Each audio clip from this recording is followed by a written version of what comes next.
नमस्कार साथियों, स्वागत है आप सभी का आपकी अपनी पाठशाला पर। मैं हूं अंकित अवस्थी। आप हैं मेरे साथ में एक ऐसी अंतरराष्ट्रीय खबर पर चर्चा करने के लिए जिसकी वजह से अमेरिका अब एक बड़ा नेगोशिएटर बनकर दुनिया में उभरा है। और अमेरिका छोड़िए, ट्रंप को आने वाले समय में दुनिया मान जाएगी कि यार ये आदमी जिस तरह से विचार करके चल रहा होता है, एक बार के लिए जरूर अव्यवस्था क्रिएट करता है, लेकिन फिर ये अपनी बात मनवा ले जाता है। जी हां, बिल्कुल वैसा ही हुआ है। ट्रंप ने जिस तरह से शुरुआत में जेलेंस्की को धमकाना शुरू किया था कि हम तुम्हारा युद्ध में साथ नहीं देंगे, बाइडेन अपने कालखंड में तुम्हें $350 बिलियन की मदद दे चुके हैं, मैं तो अब उस मदद को वापस मांगने आया हूं। मुझे जो अमेरिका ने तुम्हें अब तक मदद दी है उसे वापस लौटाओ, नहीं तो मैं जाकर रूस के खेमे में बैठ जाऊंगा। तुम्हारे पास इतना सारा मिनरल है, या तो मुझे मिनरल्स की एक्सेस दो, नहीं तो मैं तुम्हारे दुश्मन के साथ यानी रूस के साथ बैठ जाऊंगा। ट्रंप ने बमुश्किल अभी सत्ता संभाले 3-4 महीने ही बिताए हैं, लेकिन इसी बीच के अंदर उन्होंने जो खेल कर दिया है, उस खेल में उन्होंने एक बहुत बड़ा परिवर्तन किया, यूक्रेन को अपने उस पाले में डालने का जिसके चलते अमेरिका आने वाले लंबे समय तक यूक्रेन के संसाधनों का आधा मालिक बन गया है। जी हां, अमेरिका ने जेलेंस्की के साथ फाइनली डील साइन कर ली है।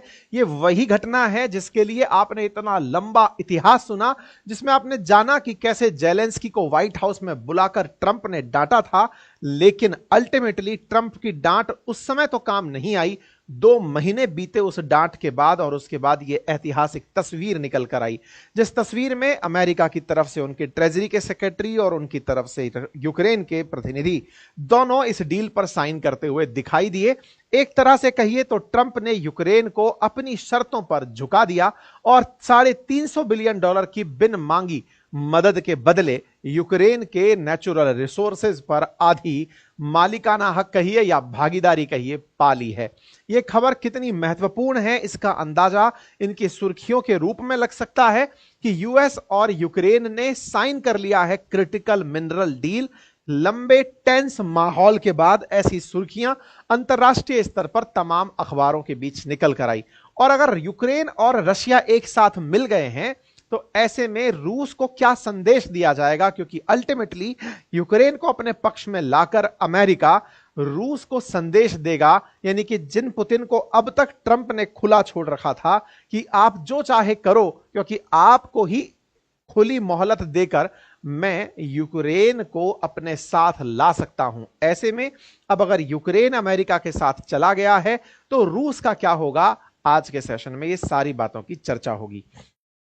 ऐतिहासिक रूप से यह बात आपको पता होगी कि यह घटना किस तरह से अमेरिका के लिए रशिया और यूक्रेन में शांति स्थापित करने के अंदर महत्वपूर्ण भूमिका निभाएगी। सोचकर देखिए, रशिया यूक्रेन के बीच में शांति स्थापित करवाता करवाता अमेरिका यूक्रेन के आधे संसाधन लेकर निकल गया। अक्सर यही कहा जाता है, जब 2 बिल्लियां लड़ रही होती हैं तो बंदर फायदा उठा जाता है, और ऐसे स्टेटमेंट निकल कर आते हैं। स्टेटमेंट है यहां के स्कॉट बेसेंट का, जो कि ट्रेजरी सेक्रेटरी हैं। वो अपनी तरफ से अनाउंस कर रहे हैं कि यूनाइटेड स्टेट्स ने यूक्रेन के साथ एक डील साइन कर ली है और अब रूस को अपने युद्ध रोकने होंगे। कुछ महत्वपूर्ण बिंदु इन्होंने अपनी तरफ से जारी किए। उन महत्वपूर्ण बिंदुओं को मैं सिलसिलेवार करके यूक्रेन की तरफ से बताता चल रहा हूं, क्योंकि यहां पर कुछ बेचा इस तरह से गया है। मतलब जैसे मैंने अभी हाल आपसे कहा कि अमेरिका ने भविष्य के लिए रूस के सभी संसाधनों पर आधा नियंत्रण स्थापित कर लिया है, यह तो अमेरिकी पक्ष हुआ, लेकिन इसको यूक्रेन के अंदर कैसे बेचा जा रहा है, अब वो सुनिए। असल में यूक्रेन के लोगों को कहा जा रहा है कि हम लोगों ने मिलकर एक रिकंस्ट्रक्शन इन्वेस्टमेंट फंड बनाया है। रिकंस्ट्रक्शन इन्वेस्टमेंट फंड का मतलब समझ लीजिए, रूस ने यूक्रेन में इतना नुकसान पहुंचाया है कि यहां की सड़कें, अस्पताल, घर, स्कूल सब टूटी हुई हैं। ऐसे में उनको दोबारा बनाने के लिए पैसे की जरूरत होगी। तो ऐसे में बोले हमने एक फंड बनाया है और उस फंड के अंदर दोनों देश यूक्रेन और अमेरिका मिलकर बराबर बराबर पैसा डालेंगे। तो अब अपने देश के लोगों को क्या बेचा जाए, अगर कोई भी बढ़िया डील करके ये लोग आए हैं, या फिर ये कहा दिया जाए कि आने वाले समय में अब हमेशा के लिए यूक्रेन के जो भी मिनरल्स हैं वो अमेरिका के हुए आधे। इससे हो सकता है यूक्रेन के लोग भड़क जाएं, लेकिन उनको यह कहा जाए कि हमने एक ऐसा फंड बनाया है जिसमें आधा पैसा अमेरिका डालेगा, आधा पैसा यूक्रेन डालेगा, जिससे यूक्रेन का पुनर्निर्माण होगा। इससे क्या माहौल बनेगा? माहौल बनेगा कि देखिए अमेरिका कितना अच्छा है, वो यूक्रेन के साथ मिलकर यूक्रेन के पुनर्निर्माण के लिए पैसा खर्च कर रहा है। और क्या कहा गया? कहा गया कि यह काम तो किया ही जाएगा, दोनों देश बराबरी का निर्णय लेते हुए इस फंड का इस्तेमाल करेंगे। आने वाले 10 सालों तक यूक्रेन के जितने भी मिनरल्स हैं, गैस है, तेल है, इंफ्रास्ट्रक्चर के सेक्टर हैं, इनमें जो भी मुनाफा होगा वो वापस से इसी फंड में लगा दिया जाएगा। मतलब इनडायरेक्टली उनको यह कहा गया कि तुम्हारे यहां का अब तेल और गैस भी अमेरिका ही निकालेगा और वो आधा पैसा यहां से निकाल कर ले जाएगा। लेकिन यूक्रेन की जनता ना भड़क जाए कि आधे क्षेत्र पर कब्जा कर लिया है अमेरिका ने, इसलिए उन्हें सांत्वना यह दी जा रही है कि अगले 10 साल तक यहां से जो भी कमाई होगी वो तुम्हारे ही विकास में लगेगी। ऐसे में यूक्रेनियन लोगों का अपने क्षेत्र पर नियंत्रण तो रहेगा, लेकिन उनका मतलब क्या रहेगा यह आपको एक एक करके समझना होगा। तो आइए, इसे नाम दिया गया है US Ukraine reconstruction investment fund. अब आपको इसको धीरे धीरे समझना होगा कि कहानी क्या है। उनके खुद के मंत्री के आधार पर, जो फर्स्ट डेप्यूटी प्राइम मिनिस्टर हैं यूक्रेन की, उनके आधार पर समझिए कि उन्होंने यूक्रेनियन लोगों को क्या समझाया। उन्होंने सबसे पहले समझाया कि हमारे संसाधनों पर पूर्ण नियंत्रण हमारा ही रहेगा। Full ownership and control remain with Ukraine. हमारी इस डील का सबसे बड़ा फायदा यह होगा कि यूक्रेन के पास नियंत्रण रहेगा। भाई साहब, यूक्रेन के पास नियंत्रण रहेगा, यह बात अच्छा है, बेचने लायक पॉइंट है कि यूक्रेन के पास नियंत्रण रहेगा, लेकिन आधा आपका हिस्सा वो याद हमेशा लेता रहेगा। इसे आप किस रूप से कहेंगे? मालिकाना हक पूरा की पूरा आपका रहे। ब्रिटेन ने जब भारत को अपना गुलाम बनाया था तो उसने ये थोड़ी किया था कि मेरे नाम पर ये प्लॉट कर दो या मेरे नाम पर ये प्रॉपर्टी कर दो। वो कुछ भी हमारे नाम पर कुछ नहीं करवाना चाहता था। उसने केवल इतना ही तो किया था कि उसने अपने स्तर पर जितने भी भारत के रिसोर्सेज थे उनकी आय को अपने साथ रखना निर्धारित कर लिया था। उसने ये तो कभी कहा ही नहीं था कि ये जमीन मेरी हुई। ब्रिटेन भारत में जब आया तो वो राजाओं से कहता था कि ये राजवाड़े आपके हैं, मुझे तो केवल वसूली देते रहो, राज तुम लोग करते रहो, मुझे हेडेक चाहिए ही नहीं। यहां पर भी यही हुआ है। ब्रिटेन की तरह अमेरिका ने यूक्रेन से कहा है, जगह तुम्हारी, मुझे तो आधी आमदनी देते रहना। आधी आमदनी मांग ली। दूसरा क्या हुआ है? Equal partnership. जिस चीज को ये लोग दिखा ऐसे रहे हैं यूक्रेन वाले कि बराबर की मित्रता हुई है, अरे भाई वो 100% आपकी थी, यूक्रेन की ही थी, लेकिन उसे अब आधा अमेरिका लेकर चला गया है। यूक्रेन के लोगों को बताया जा रहा है कि यूक्रेन और यूनाइटेड स्टेट्स इस फंड का बराबर प्रतिनिधित्व करेंगे, नियंत्रण करेंगे। अरे वो फंड आफ्टर ऑल चलेगा किससे? चलेगा यूक्रेन के संसाधनों के बिकने से, और उन संसाधनों के बिकने से जब पैसा आएगा उसका आधा मालिकाना हक अगर अमेरिका का होगा, इसे तुम कह रहे हो कि इक्वल पार्टनरशिप होगी। तीसरा, ये लोग कहते हैं, यूक्रेन के लोगों को समझाया जाता है यूक्रेनी मंत्रियों के द्वारा कि नेशनल असेट्स आर प्रोटेक्टेड। अब चूंकि अमेरिका हमारे साथ रहेगा इसलिए हमारे जो राष्ट्रीय संसाधन हैं वो सुरक्षित रहेंगे, निश्चित ही सुरक्षित रहेंगे, क्योंकि अब तक रूस आपके यहां से अधिकांश क्षेत्र कंट्रोल में ले गया था, अब अमेरिका बचा सहार ले जाएगा। फिर कहा गया है हमारे ऊपर कोई कर्जा नहीं होगा। हाँ बिल्कुल, ये कर्जा बिल्कुल नहीं होता। अगर जैसे मान लो कि मेरे पास 100 बीघा जमीन है, मैंने 50 बीघा बेच दी, तो मेरे ऊपर कर्जा थोड़ी हुआ साहब। मैं उसको समझूंगा कि पैसा मेरे पास आ गया, लेकिन साहब इस परिभाषा को सही से समझने की आवश्यकता है। कर्जा तो तभी होगा ना जब आपने उधार लिया होगा, बेचने वालों को कर्जा थोड़ी मिलता है। तो भाई साहब ये कह रहे हैं कि हमारे ऊपर कोई डेट नहीं होगा। इसके अलावा the agreement complies with the constitution and maintain Ukraine's European integration course. और हमारा जो यूरोप के साथ इंटीग्रेट होने का सपना है उस पर इस बात का कोई असर नहीं पड़ेगा। ये यूक्रेन के मंत्री अपनी जनता को समझा रही हैं। ये कहती हैं the fund will be financed exclusively from new licences, यानी कि जो नए लाइसेंस बनेंगे उसके थ्रू ही इस फंड को बनाया जाएगा। तो न्यू लाइसेंस किसके बनेंगे भाई साहब? ऑयल, गैस और क्रिटिकल मटेरियल्स के जो खर्चे हैं, जो पैसे निकल के आएंगे, उनसे यह फंड डिराइव किया जाएगा। अमेरिका ने कहा था कि मैंने $350 बिलियन की मदद दे दी है। अब तक चूंकि मैं मदद दे चुका हूं तो नया पैसा तो मैं एक नहीं दूंगा, लेकिन हां तुम्हारे यहां माल बेचने से जो पैसा निकलेगा 10 साल तक तुम्हारे यहां ही लगाऊंगा, इस आधार पर तुम्हारे यहां एंट्री कर रहा हूं। Legislative changes will be limited and targeted. United States will help attract additional investment and technology. अब जब यूएस रहेगा तो यूएस, यूरोपियन यूनियन के जो गरीब और पिद्दू पिद्दू देश हैं, यूरोपियन यूनियन वाले जो 27 देश हैं जिनका खुद का कोई स्टैंड नहीं है, जो बेचारे हमेशा अमेरिका के पिछलग्गू रहे हैं, वो भी आकर के अमेरिका के साथ साथ अब यूक्रेन में निवेश के लिए आ पाएंगे। The agreement provide tax guarantee, और सुनो, इससे जो इनकम होगी उस पर टैक्स भी लगेगा। तो इस तरह से यूक्रेन ने अपने देशवासियों को इसे इस तरह दिखाया है कि यूक्रेन ने कुछ बहुत बड़ी चीज पाली है। लेकिन अगर यूक्रेनियंस इसे देख रहे हैं, हालांकि समझ नहीं पाएंगे, भाषा का कन्वर्जन करके देख लीजिएगा, लेकिन यूक्रेन वालों भाइयों, तुम्हारे साथ खेला हो गया है, तुम्हारे आधे संसाधन अमेरिका ले गया है, उनको बेच करके अब आने वाली जिंदगी में भी तुम्हारे जितने भी मिनरल्स हैं, आप पूछेंगे ऐसा कितना मिनरल है, आगे चलकर मैं आपको बताऊंगा कि इनके पास कितना मिनरल है।